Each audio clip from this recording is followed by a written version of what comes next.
And now, your KMVT forecast with Chief Meteorologist Eric Brill. Well, it wasn't too shabby of a day throughout southern Idaho, and despite the fact the radar is popping up a lot of false returns out there, although there are a couple of showers right near that of the craters of the moon region. It's been a pretty quiet day for most southern Idaho towns and cities, aside from the breezier conditions that we did see earlier this afternoon. And the reason why we're seeing those breezy conditions and as well as the corresponding drop in temperatures was due to a cold front that was able to snake itself through the area here. Didn't really provide too much shower activity for the majority of southern Idaho, but there were a couple of higher elevation showers and at times thunderstorms that were around, but didn't impact too many regions or too many towns and cities across the area. Futurecast here through the overnight hours. Any sort of cloud coverage that is still lingering around does look to clear itself out of here. Not much of a breeze to contend with either. So when you head out the door here on Thursday morning, the biggest thing is going to be to make sure you have those sunglasses on standby, and maybe even a light jacket. A little zip up might not be a bad idea, with temperatures starting off into the lower 50s and upper 40s throughout the region. As Thursday afternoon does develop here, it looks to be a tranquil one. Plenty of sunshine in place. Those blue hours on the screen, well, you don't see many of them because it shouldn't be too breezy across the area here on Thursday. And temperatures will be in the same range as to what we saw today. So I think tomorrow is going to be a 2 thumbs up day with respect to the weather around southern Idaho.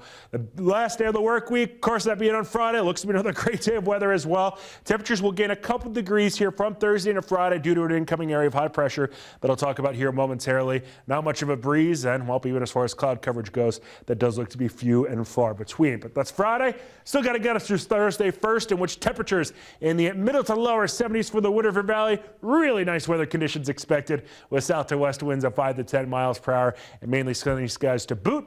Northern Magic Valley, less wind expected. That's going to be the big thing for you in the northern Magic Valley, as northwesterly winds will only be at 5 to 10 miles per hour. Temperatures in the upper 70s and lower 80s. Yet again, plenty of sunshine will be around.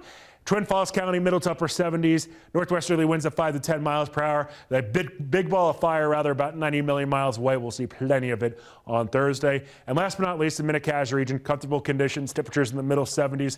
Make sure you enjoy it. Northeast to north winds only at 5 to 10 miles per hour, which I don't think anybody can go wrong with this being a nice day of weather around southern Idaho.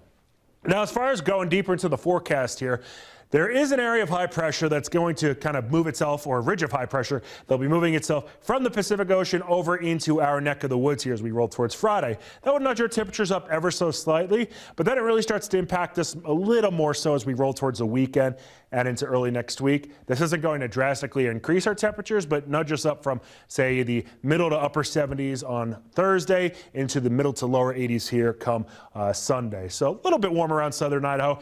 Then we get our next little weather maker here as we transition towards Tuesday and Wednesday. As a couple of areas of low pressure sneak on into our neck of the woods and allow us to see some cooler conditions here for Tuesday and Wednesday of next week. So the confidence here over the next handful of days, so that's Thursday through that of Monday, it's pretty high. I don't think we're going to see much variance here day over day. But then into the middle of next week, that's where there starts to be a little bit more in the way of question marks around as to how strong those areas of low pressure will be. I do think we will see a temperature drop. I might be slightly aggressive here with those temperatures for Tuesday and Wednesday. It might not be quite as cool as 66 on Tuesday or 64 on Wednesday, but I do think we will be into the 60s for afternoon highs then. And of course, Brittany, it's always relevant to look at that time frame too with respect to our overnight lows, because we don't need that frost quite yet around southern Idaho. I think a lot of us are ready for fall. All right, thank you.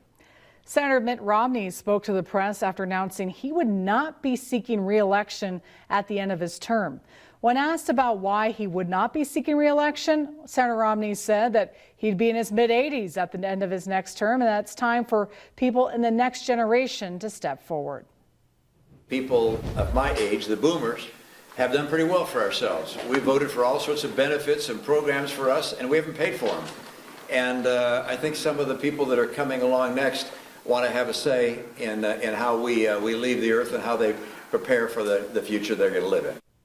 In other election news, a group looking to change the way Idaho votes will be